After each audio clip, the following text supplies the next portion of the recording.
Okay, so today is the day, and we are finally going to get to the bottom of what the heck is going on in the pre-construction market. There's so much noise, there's so much media reports, and we really want to get to the bottom of this. So we have none other than friends of the pod, Amit and Roy Bhandari, the Bhandari brothers from TalkCondo. Guys, we're so glad to have you here. And of course, my partner in crime, co-founder of Fox Marin, Corey Marin. Hello. Hello. Nice to see you guys. Thanks for having us on. So good to see you guys. I feel like it's been so long. As soon as you jumped on the screen, I was like, people we can on that we know, like, and trust. Thank you for being here. No, thank you for having us. Well, I'm looking forward to the conversation. There's so much stuff out there and a lot of confusion and hype and fear, drama. Yeah. So it's good that we're going to get some facts today. And I know you guys love your data. And so it'll be good to dive into this conversation because Toronto's definitely a hot spot for pre-construction. Was. Still is in some places. Okay. Well, we'll get into that. But before we do, why don't we get a little background on you guys and how you ended up in Toronto and in real estate? Yeah, so Amit and I, brothers, obviously. So we immigrated to Canada from England in 2001. We had some schooling to finish up. So I went to the University of Guelph. In between second and third year, I got my real estate license. For 2 years, I sat on it. And then the day I finished university, I pretty much jumped straight into real estate. So I've never had a job. I've always been in real estate. That would have been in 2006 is when we started real estate for a couple of years. And then Amit joined pretty much a couple of months after. Amit will give his side of the story in a minute. But for 3 or 4 years, we did resale. And we were not very good at it. We were okay. We were okay. We were really bad. And also to the point where, like 2 months before we sold our first pre-construction condo, we walked into the manager's office and basically said, "We're hanging up the license. We're done." At the time, the manager told us to stick with it a little bit. We did. We sold our first condo, and that was in 2010. And since that day, we've never done another resale deal. We've only been doing pre-construction. We were not the original OGs, but we were in that first group of agents at the beginning of sort of the platinum rise. So we've seen it all. So we've been in a really unique spot. We've been in it for a long time, and then over the last couple of years, sort of the evolution of TalkCondo has been.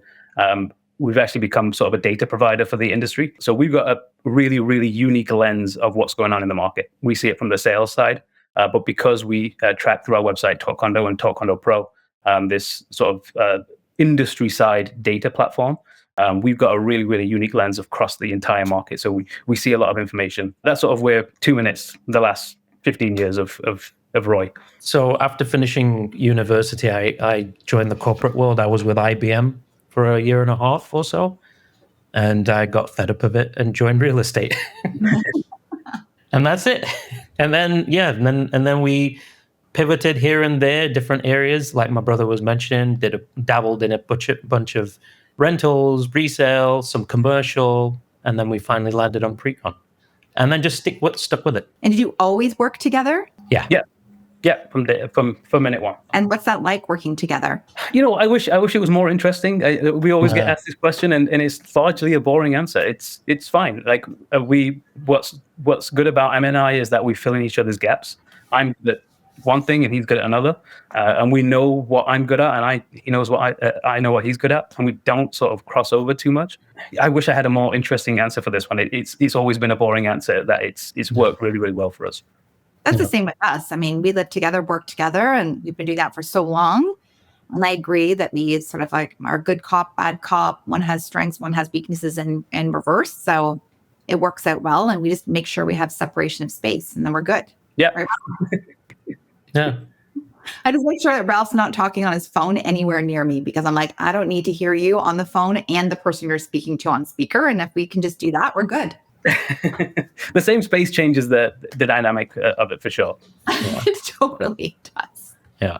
It totally does. Okay, so I have a question for you guys. What was it like on the pre-construction sales side leading up until the end of 2021? I assume you choose 2021 because that's when the interest rates peak. Yeah. It was the peak as well, It right? was it was crazy, is the answer. Yeah. Toronto's a weird market, and it's four markets, Toronto. It's the rental market, it's the resale market, it's the assignment market, which is sort of the hidden market, and then there's the pre-con market. The way I see it is that Toronto is a market of extremes. And it's either the taps are on and it's crazy and it's multiple offers and it's over asking, can't get the units from the builders, or it's the opposite and it's cold, it's dead, it's nobody's out there. So we are a market of extremes. Outside of the obviously the 3 or 4 months during the initial COVID where everything stopped, we've been in the extreme market up until when you said 2022. You said 2021. It was actually in the middle of 2022 when sort of almost overnight the interest fell off. Because I remember, and I'm narratively speaking, that there was 2 launches just before they announced the first interest rate drop, and the demand on those 2 launches was very, very strong going into the launch, and then that interest rate hit in that sort of middle window, and you felt it immediately that there was a drop off in interest. Mm-hmm. There was a Mississauga project by Rogers, and there was one up in Vaughan. There was another one, the Menkes one by Ryerson. Yeah, so they were all around that same window, and you could feel it almost immediately that there was a immediate shift. Being an agent on the before and being an agent on after, they're chalk and cheese. What were those buildings trading for per square foot around that time? So the one in Vaughan was around $1,300 a foot, and the one in Mississauga was around $1,200 a foot. And the Menkes one that Amit's referring to was downtown around 14, 15. Yeah, sort of that price. 14, 15ish. Yeah. I can verify that, but yeah, off the top of my head, they were. And at that time, or maybe just before that time, who were the major buyers for pre-construction in Toronto? I think for us, I mean, you speak to different people, you're going to get a little bit of a different answer. But for us, the buyers were always nearby, local investors. I would say maybe 5 to 10% of them are what I would call sort of really, really high net worth investors. Your lawyers, your doctors, your multiple unit owners. But the majority of them, that sort of 85, 90%, are sort of the mom and pop, one unit, maybe a couple units, maybe 3 units at the most, are sort of in that 1 to 3 category. And then you've got a hand. But for the most part, the buyer pool is local buyers with 99% of the time are in Ontario, and then within sort of an hour of the GTA. Yeah. That's always been our experience with pre-construction as well. Very local. Yeah. And that's not to say we haven't done international deals. We have, but it's a percentage of a percentage. It's very, very low. Yeah. And even those, narratively speaking, it's I'm buying because maybe my kids are coming over to university. Yeah. There's always some kind of connection. Yeah, connection. Yeah. And that was our experience, although we weren't selling or as active in the pre-construction market, not even close to what you guys are and were at that time, but definitely mirrors everything that we had experienced. And the one thing to our viewers to understand is that the pre-construction market is primarily driven by investors because end users, meaning people who want to live in the property, don't have the ability nor the wherewithal to wait 4, 5, 6 years to buy something on spec in the hope of moving into it. People's lives can change dramatically over that point in time. And so it's the investors primarily who drove that side of the market and will continue to drive it when it comes back. But I think the real story here is the fact that the investors and the appetite for investors to invest in pre-construction condos has basically pretty much evaporated at least relative to what was happening up until, as you said, mid-2022. Is that a fair statement? Oh, yeah, I would absolutely echo that. I think the high-rise investor market is largely frozen at this point. Mm-hmm. The numbers bear that out. The launches bear that out. Like the product that builders are bringing to market tell that story as well. We are starting to see a little bit of shift in that. So, but yeah, I would say largely the investor market is, especially on the high-rise side, is largely frozen. That's not to say there are not investors in the market. There are, but it's at the volume of deals is much less. And do you have any data that you can sort of give or share with us, either verbally or a chart, just to sort of show how the market has shifted and relative to 10-year average or relative to where we were before versus where we are today so that we have context? Last year, we did about 4,000 high-rise sales in the GTA. At the peak, like at the top end, we've done probably in the low 30, I think 32,000 sales in a year. So what's the percentage drop off on that? It's big. But if I look at the chart, and I'll share this chart as well, I'll flip it over. But we went from 32,000 sales in 2021, then 2022, we went to about 22,000, and then there was about a 50% drop to 12,000, and then last year we were down to 4,000. So you can see this drop in volume. And then we actually just got the numbers for January. There was only 101 resale. Wow. Yeah, resale. Yeah. And normally in you go back to the markets, we do 101 deals in 2 hours in a launch weekend. Wow. Relative to where we've been. Those are pre-con deals, right? Are those pre-con deals? Yeah, pre-con. Yeah. Altus just put the numbers out for that. So there were 360 sales. 101 were high rise, and 260 were low rise. The low rise being like your 905, 705 custom build suburban type neighborhoods. Is that what you're talking about? If we matrix out the pre-con market, if we put on an x-axis, we've got investor, end user, and then on the y-axis, we've got high rise and low rise. The builder's thesis is that the end users are now going to be the switch from investors to the drivers. Right now, the low-rise homes are where the builders are starting to put more focus. Yep. Or repurposing their high-rise to try and fit a little bit more of the end users. If I look at just the last week, if I look at even the first 2 months of the year, most of the launches, new product coming to the market is low-rise. In the last 7 to 14 days, we had 7, 8, I think, low-rise releases, and that's across Richmond Hill, East Gwillimbury, Bowmanville, Mississauga, Brampton, Caledon. These are the markets that we're seeing these low-rise homes, and it's a combination of towns, detached, anywhere from 38-foot lots to 50-foot lots, and a combination of everything in between. That end-user low-rise market remains relatively strong. If we look at go back to last year, and who were the winners, which builders have been the winners since the market has taken a turn. I always like to look at case studies, but one of the most successful builders last year was Treasure Hill. They sold 1,000 homes across 9 projects across the GTA. Their launches felt a lot more like the launches that we're probably used to, where people are waiting to buy their homes. So there is winners here, and I think that's always important to contextualize as well. I think that's really important because people just think that new homes are dead across the board. So if you were to look at it a little bit more in depth, what you guys are saying based on what you're seeing and what the numbers are showing is that there still is life on low-rise pre-construction, but that typically is definitely outside of the 416 and Toronto proper, starting to spread more into the suburbs, whereas what we're seeing, hearing, feeling, reading about in the news is that high-rise, at least central and downtown Toronto, but probably for the GTA is where all the pain is being felt. Having said that, there are a couple of developments that have been doing very, very well. There's the one in where? Sentigo project. I look at I always look for success stories. What are the successes? What are they doing well? Why are these ones selling better than the others? So again, I'm looking over that sort of 2-year period. I look at someone like Centico Developments, who have three projects under construction now. Since that they've all launched since the interest rate hikes. They've got a group of 40 agents right now in Thailand. Their top producer trip is happening like as we speak right now. Lifetime and Diamond with Q Tower are approaching 65% sold in a 900 unit building that launched downtown last year, which is, again, in this market is an incredible number. Capital Developments launched Park Road in sort of Yorkville. They're under construction. So there has been successes. Last year, there was a project in Richmond Hill by Green Park. And that one, again, was a one weekend effective blowout. Yeah, blowout. Wow. What makes those projects stand out? Is it price? I think relative to resale, the price relative to resale is becoming much more important today than ever was. I don't know if in your experience, but since we started in 2010 to 2022, I can count on one hand the amount of clients that ask me, how does this compare to resale? It just never came up. Yes. In the last 2 years, it comes up pretty much 100% of the time. Which makes sense.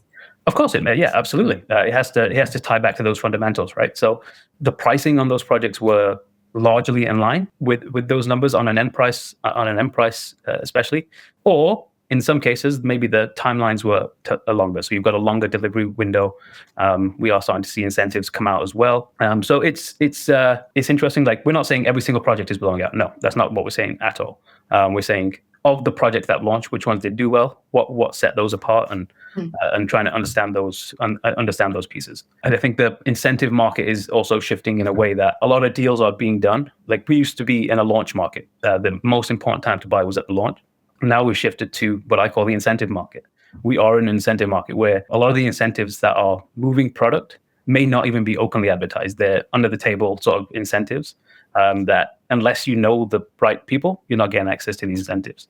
There's been a lot of shifting over the last couple of years. I just want the viewer to understand incentive, because I don't think a lot of viewers will understand what that means. Yeah, so you've got your end price. So you may be buying a 1-bedroom for $500,000, but in addition to that purchase, you may be getting there's a whole host of different terms that a builder can offer.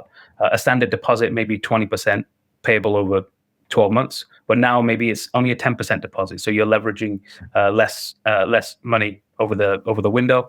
It could be cash off as credit on closing. It could be a discounted mortgage rate for a certain number of time. It could be any number of things. It could be upgrade on the low rise, especially. It could be simple things like decor dollars, or it can be free appliances in homes.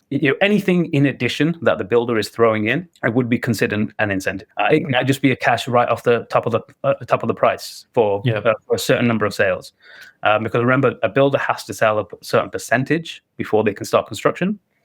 Getting to that percentage is really, really important. So there may be opportunities to get in and get these incentives so that they can get that construction going, and then they've got that construction window to sell the remaining units. And do you feel that buyers have leverage to negotiate directly with the developer now? Somewhat. We're not seeing it massively.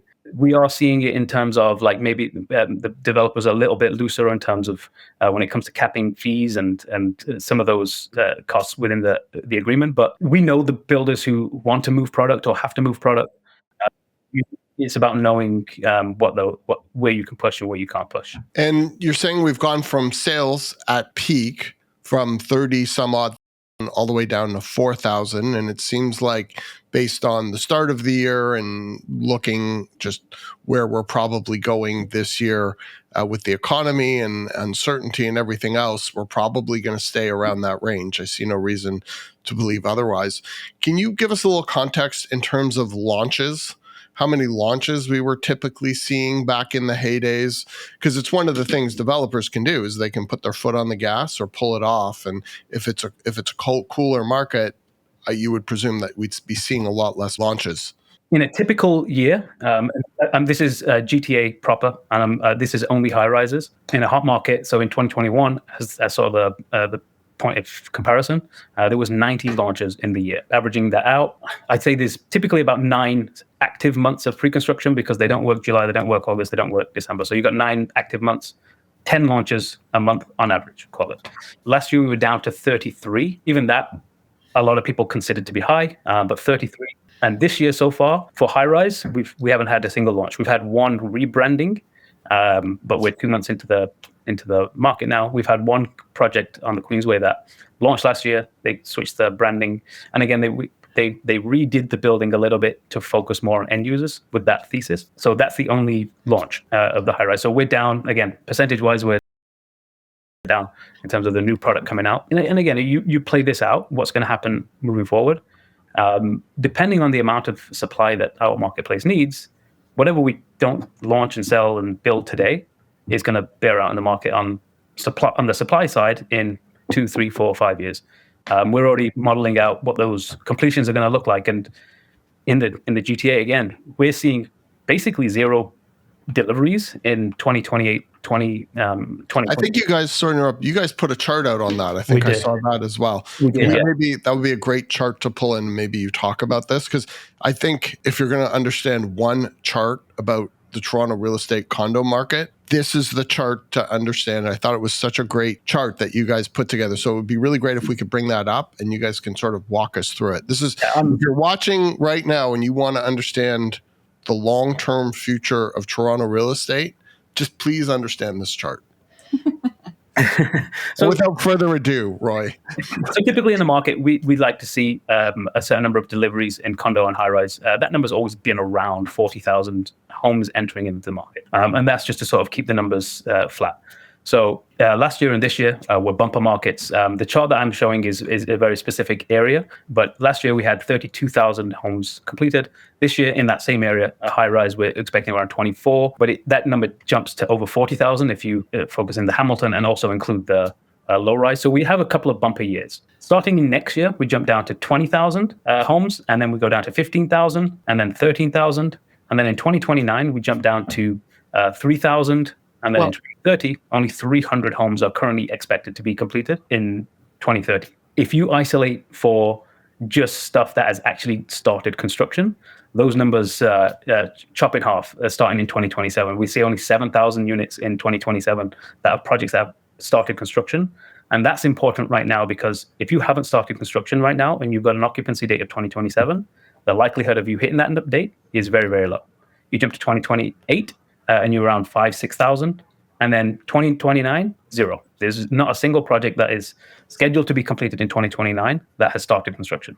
2030, zero. There's not a single project that has started construction that will be completed in 2030. We're going to have this situation where we're not selling today, we're not building today, we're going to have no deliveries. So if we can ride out the next few years, we're going to hit a point where, again, the demand and the amount of product that we have is going to be a misalignment again. So right now we do have a bumper couple of years of deliveries, but after that, it really does start to fall off a cliff. And in your opinion, what do you think that means for prices of resale condos potentially in 2029, 2030? I mean, all things being equal, there has to be upward pressure on rentals and pricing. All things being equal. Now, we know immigration policy is changing. We don't know what's going to happen over the next 60 days on other tariffs. For sure. All things being equal, but yeah, there's only one.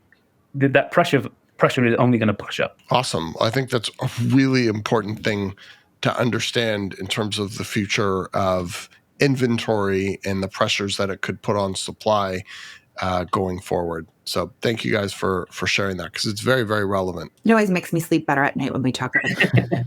Personally, I'm like, oh, thank God. So thank you for that.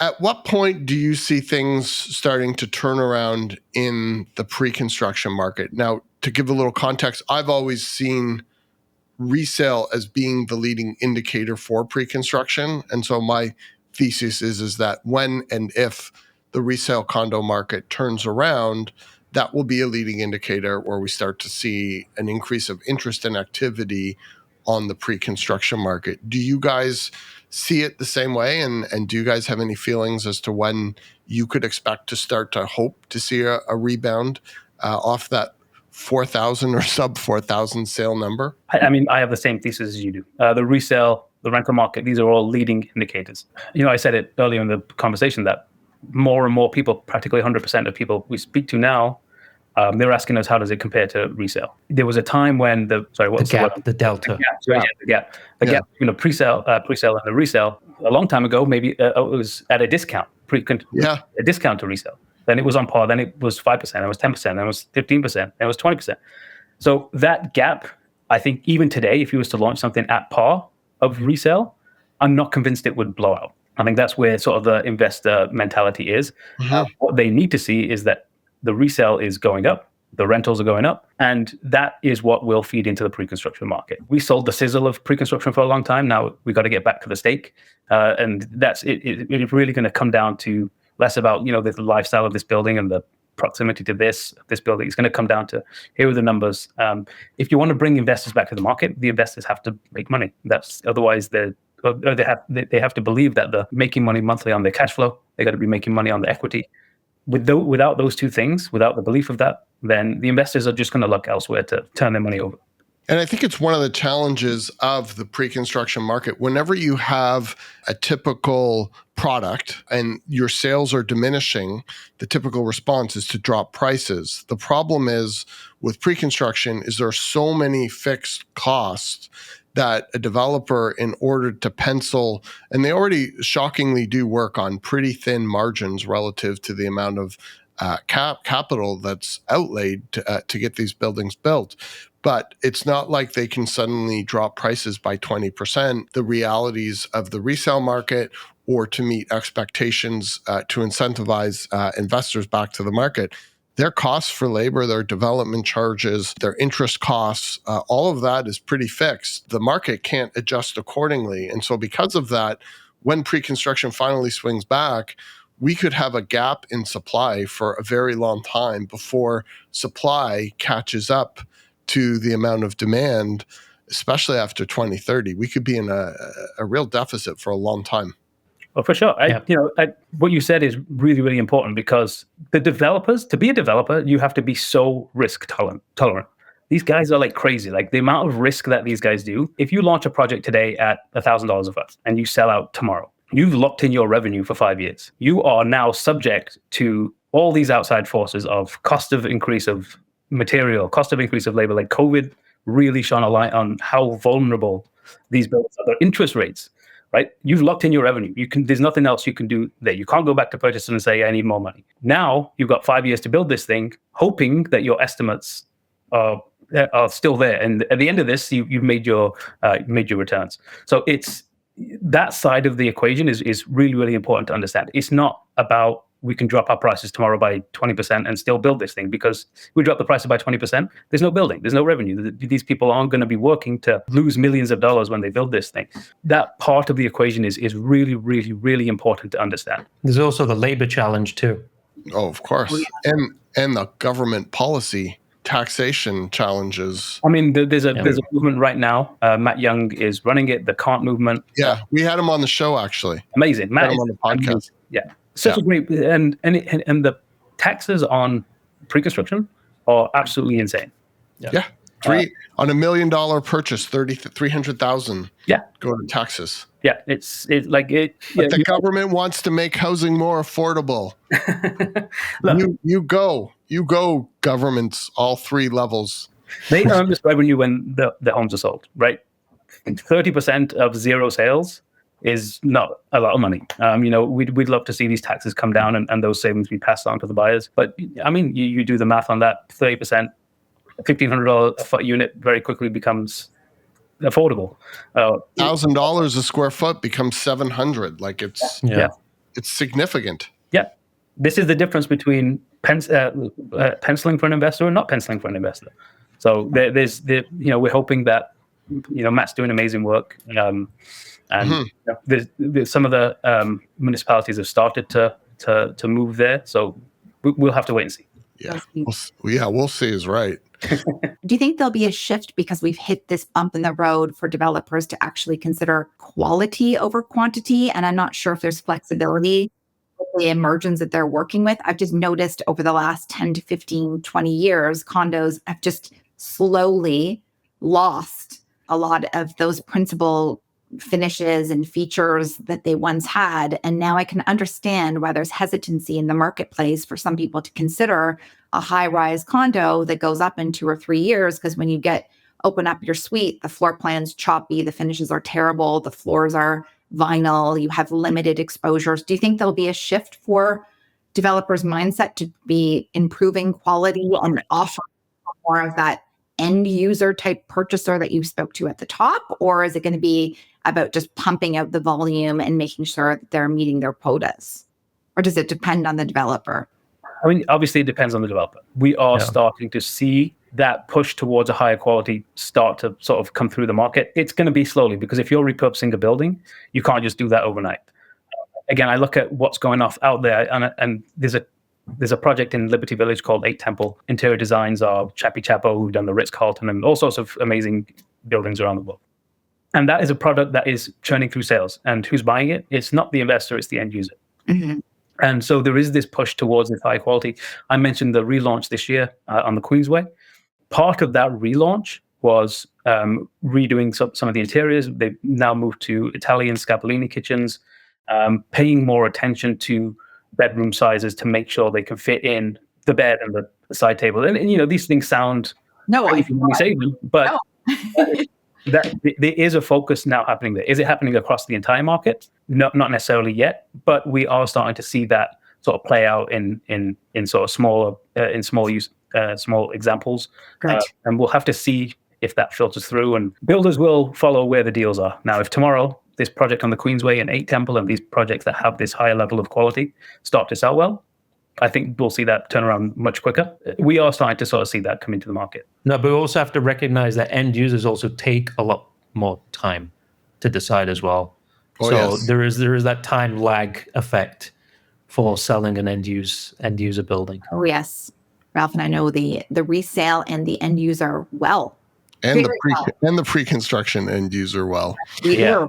Yes. And what are you guys seeing? Or we're starting to see a lot of typical condo developers now moving to purpose-built. That seems to be another trend, and they seem to feel that they can make the numbers pencil better on the purpose-built rental side, meaning buildings built specifically for long-term rental held by one landlord. That seems to be where a lot of the building resources and capital seems to be flowing now. Are you guys seeing that as well? Yeah, absolutely. And again, through the lens of the platform that we have, we talk to a lot of developers who want a wider look at the market. We're being asked for rental data more and more and more. They are looking at their building on both sides to see where the numbers work. We've also seen a couple of projects launch as pre-construction and didn't get the sales they needed, cancelled, and now are switching to purpose-built rental as well. It is going to be an option for builders. How deep that goes, I don't know. A lot of these builders are not set up to be rental developments, rental developers. They're set up to be condo developers who build, sell, get out, and move on to the next one. So obviously there's retooling required there as well. So it's something to pay attention to for sure. And just as another side, we're seeing sort of the marketing companies who are obviously work even closer with the developers than we do. They're opening rental divisions to sort of these as well. So again, these are the things that we're paying attention to see what's see how that is shifting. 100%. Okay, so I want to shift gears a little bit and talk about the shadow market that you referred to at the outset of this conversation. Can you guys tell us a little bit about the assignment market? Can you maybe give a little definition of what the assignment market is, how it typically operates, and then where we're seeing things right now? So historically, let's go back 10 years. An assignment is when you buy a new condo, you buy it on day one at $300,000, and that condo is going to take 4 or 5 years to build. In that 4 or 5 years, if you are to sell the condominium on to somebody else before the building is complete, that is known as an assignment, where you transfer the rights to the unit to somebody else. Historically, going back 10 years, you bought that unit for 300. Maybe now it's worth 400.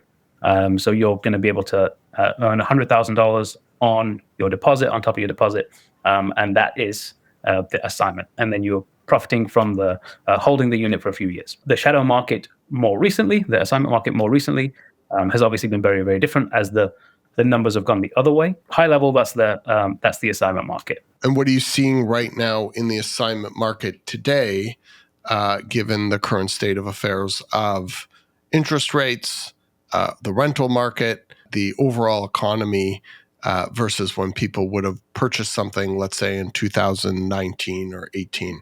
Depends on who you're asking, the seller or the buyer. We're asking you guys. The assignment market is tough, really, really tough. Yeah. But it's this two sides of it. If you are owning a unit right now and you're trying to sell it, it's really, really painful. Do you guys have it's hard to have any stats or data, but can you, because there's no central MLS for this type of market, but can you speak to just what you're seeing in terms of today versus what it would have been like 3 or 4 years ago? I think if you want to sell, again, this is a very broad. Every single of course, is a little bit different. But if you want to sell an assignment today, you have to be ready to walk away from your deposit at the very least. So if you purchase a unit for $500,000 and you've got 20% down, to get out of that deal, you're losing that 20%. You're losing that $100,000 because the new buyer is going to pick it up for $400,000, and you're effectively walking away from that 20%. But now, what was starting to happen, and again, we're seeing this slowly. We're entering into a new phase where not only are you having to walk away from your 20%, you may have to pay on top an additional X number of dollars to get out of the deal, so that somebody else can close on it. So, on the seller side, it's very painful. It's very, very painful. You're walking away, you're losing money. But if you are a buyer in the assignment market, there's an enormous opportunity for deals to be had from people who are unable to close or can't close, or for whatever reason they can't get over the line. There is opportunity there. amazing opportunity for buyers. They're just like, I think people are so limited in terms of their knowledge about assignments. And then every developer, as you mentioned, has different rules and regulations about assignments. Like they cannot be advertised. You can't put them on social media. Then you have to pay a fine if you assign, and it has to be developer approved. And then the hoops to go through the paperwork is so complicated. So I think people are very resistant to assignments, especially from the buyer lens. But I do agree. I mean, there is incredible opportunity out there. I wish there could be a place, a central hub for potential buyers to be able to find these opportunities, because I do agree that they're out there and in some incredible projects as well. It's just so limited, and everyone's like, I don't know. And some agents know how to do them and some agents don't know how to do them. And there just tends to be this overall resistance towards them as an opportunity. Shadowiness that I'm feeling. We've done a few assignments in our day, and I would characterize those transactions as being complete clusterfucks. Like the amount of paperwork back and forth and lawyers and developer approvals, they're not straightforward. Yeah, no, absolutely not. They're nothing is straightforward about them. And so even if you have a meeting of the minds, it's still labor intensive and time intensive and difficult. They're very challenging transactions. Of course. Yeah. No, they are. And you got to be working with people who know how to navigate that space. And 100%. What I mentioned is, let's take out the part where it's difficult to get the deal over the line once you have a deal. Even just finding the deals in the first place is tough, because you have to know where to look. There is no centralized amalgamation of this data. That's by design, we think, and it's tough because it is a shadow area. We don't know what units are trading for, so we don't have that actual data. We know what units are being marketed for when you see them. So that's really the data point. But we know market price and actual selling price are very, very different, and we just don't have that data. And it's interesting because essentially developers, when they sell a unit, they don't want to have to put themselves in the position of having to compete against another unit for sale.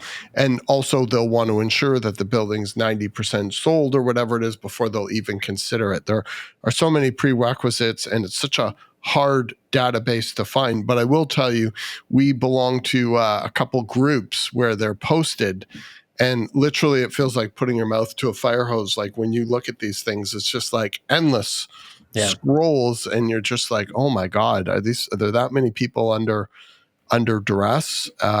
It's definitely an interesting time. And it's one of the things as well on the pre-construction side where agents are advising their clients when they had bought in 2020 or 2019, don't worry about it. You'll sign it, no problem. And a lot of these purchase purpose with no belief or intent to actually close on it, thinking that they could flip it for a deal. And now they're looking at significant losses. So I'm shocked to hear like how much of that sort of advising was going on. We never advised to buy with the intent to assign and to flip. We always believe real estate is a long-term play. Long-term play. It's a get-rich-slow scheme, not a get-rich-quick scheme. So we've always had that sort of approach.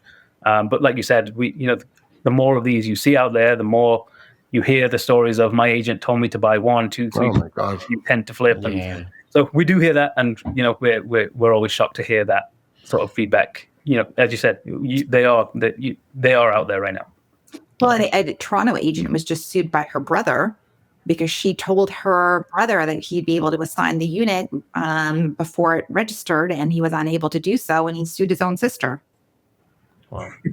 There you go. So even happens between blood. And then what are you guys seeing on the other side with closings? I'm hearing a lot about blanket approvals by banks, where you had somebody who bought a pre-construction condo, let's say at $1,700 a square foot. It's built and all of the units are closing. And I'm wondering, how are these all appraising, knowing that, comparable units are probably $1,250, $1,300 a square foot max, best case scenario. I've read a lot, and I've heard some stories, and I've talked to some people and mortgage brokers, but what are you guys seeing? Surely you've had clients who've bought whose values are underwater given the current climate. Like, how are people adjusting? What are banks doing? And how are banks supporting the market and developers right now? Because I think otherwise the condo market would be in a lot bigger trouble, and maybe even our economy would, if these deals weren't getting closed? I mean, there's two or three big questions there, a lot to unpack. First of all, high level, how many people are not closing?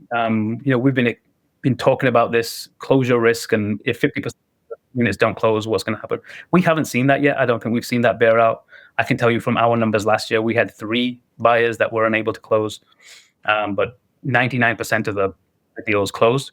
Mm-hmm. And we've spoken to other brokers as well, and we've not seen that giant fall off. Now, obviously, we've got another 25, 30,000 units coming up this year.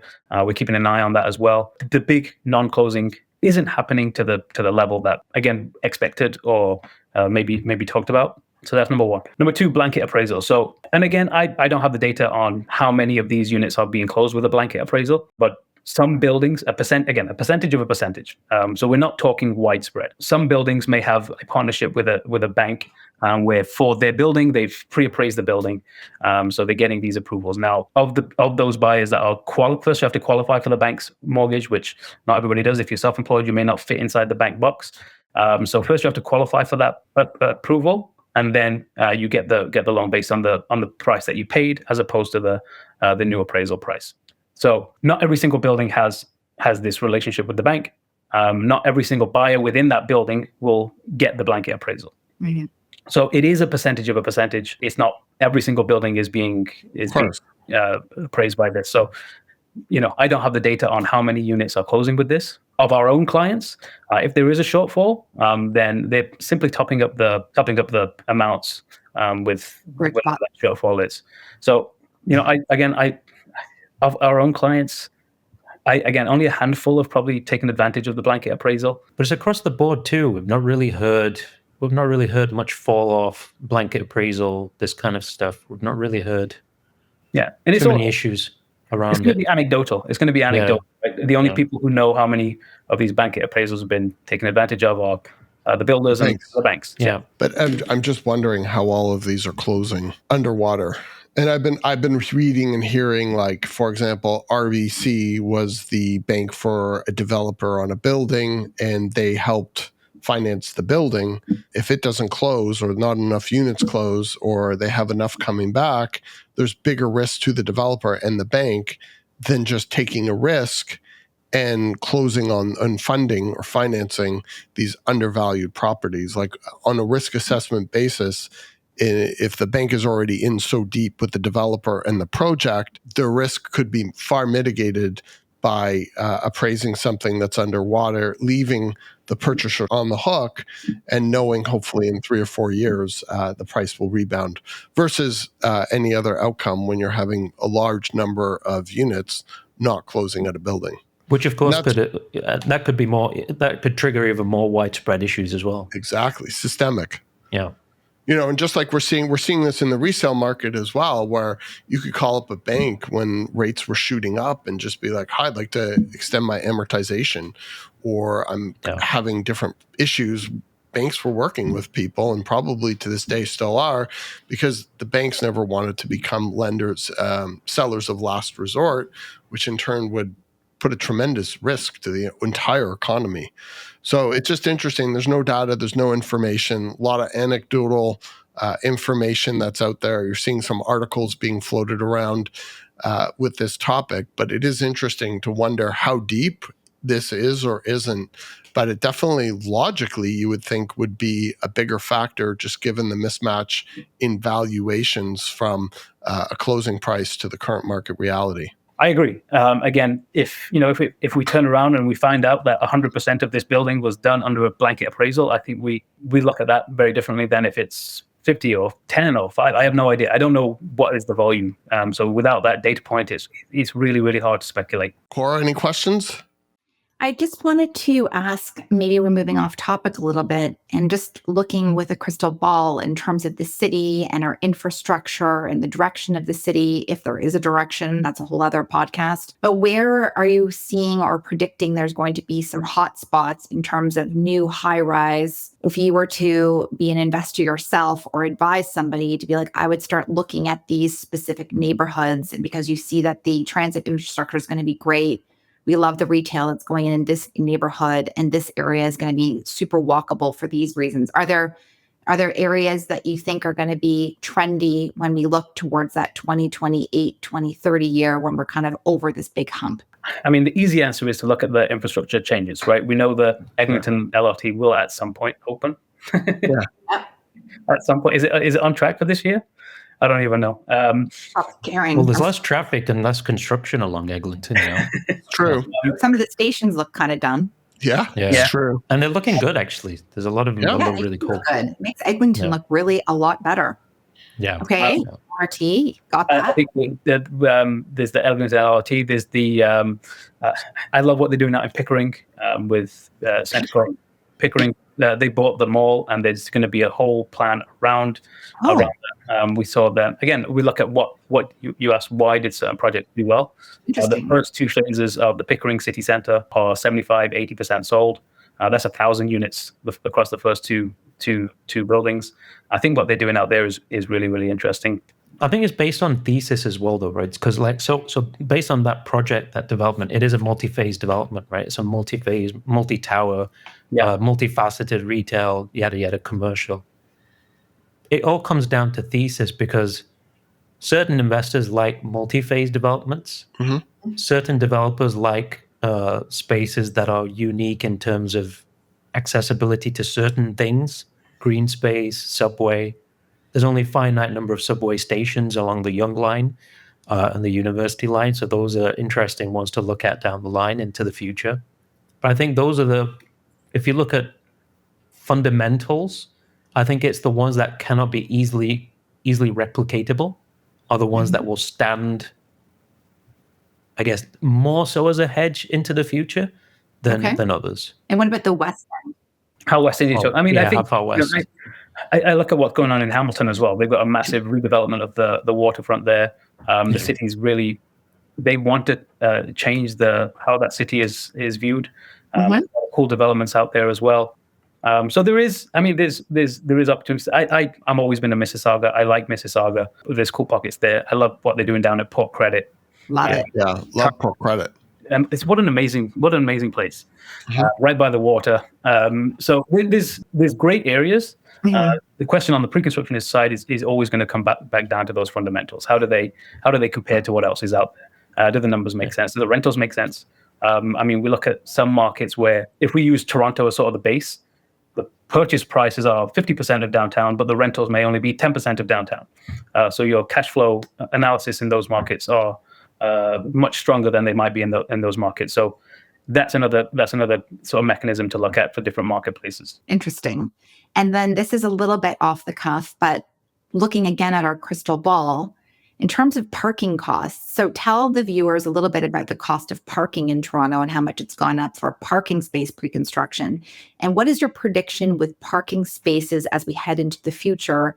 If we move towards self-driving, are these parking spaces still going to hold their value? Or, is it something to consider when you're acquiring a property and having to spend X amount of dollars pre-construction just for your parking space alone? So predictions on that. That's a very interesting question. So at the peak, we've seen parking spaces approach 200,000. I think in Yorkville, the most expensive, I believe, was 11 Yorkville. 11 Yorkville, yeah. 199,900 actually. Jesus. And I believe the United building also was in that $200,000 range. That's not the average, obviously, but that's the top end. Now, the other extreme, there was a new project that had 0 parking.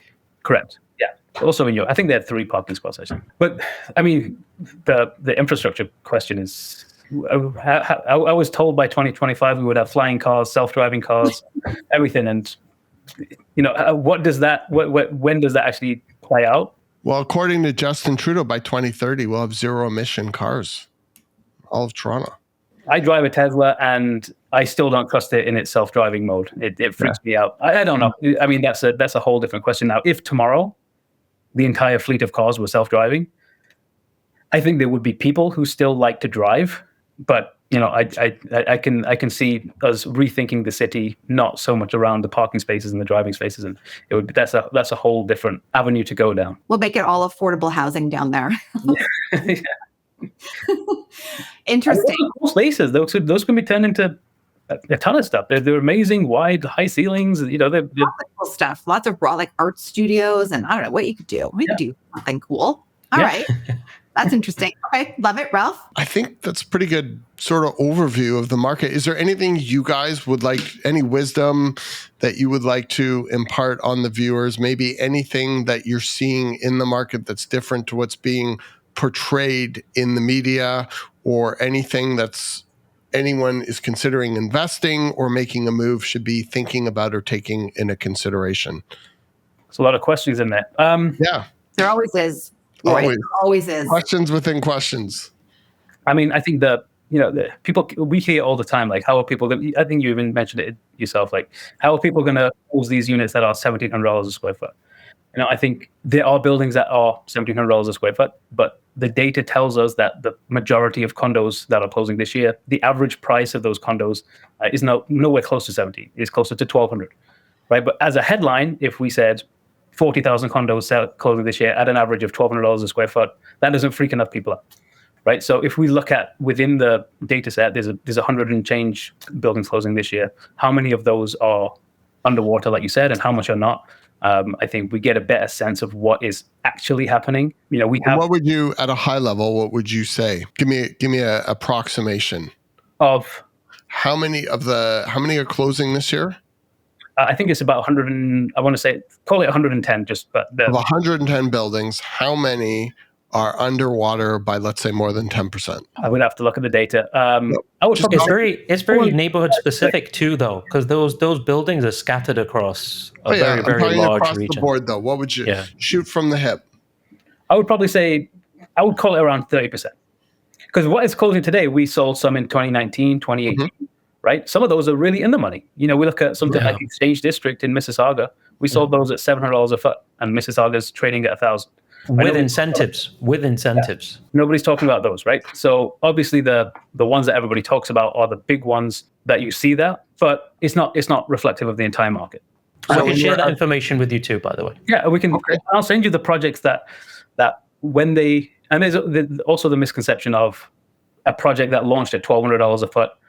Understanding the mechanism of how a project is sold, the majority of those units are sold at that launch price. Majority of those units, they may look at a price list that is after the fact they've sold out, and now it's seeing $1,700 a foot, and all of a sudden this project that launched at 12 and sold 80% of their product at 12 is now being talked about as a $1,700 a foot product.